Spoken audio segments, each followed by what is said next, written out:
Hi friends, అందరైతే అన్నం తిన్నారా? నేనైతే అన్నం తింటున్నా. ఈరోజు మా కర్రీ వచ్చేసి అయితే ఇగో లీవర్ కర్రీ. ఎంత బాగుందో, సూపర్ అంటే సూపర్ ఉంది. మా సైడ్ అయితే వర్షాలు బాగా పడుతున్నాయి, జాగ్రత్తగా ఉండండి ఫ్రెండ్స్. మరి మీ సైడ్ వర్షం పడుతుందా లేదా కూడా కామెంట్ చేయండి.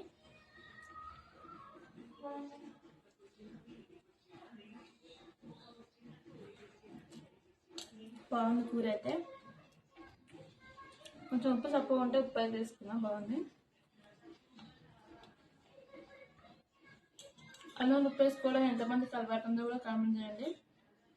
కూర సప్ప ఉంటే కొంచెం అన్నంలో ఉప్పు వేసుకుంటా, ఎందుకంటే మా ఆయన సప్ప తింటాడు కాబట్టి ప్రతి కూర నేను ఉప్పు కొంచెం తక్కువనే వేస్తానట్టు. మీరేం కర్రీ చేసుకున్నారు మరి ఈరోజు కామెంట్ పెట్టండి. మాదైతే లీవర్ కర్రీ, వేడి వేడి రైస్, సూపర్ అంటే సూపర్ ఉంది. ఎంతమందికి లీవర్ ఫ్రై అంటే కూడా ఇష్టమో, మటన్ లీవర్ ఇష్టమా, చికెన్ లీవర్ ఇష్టమా కామెంట్ చేయండి మరి.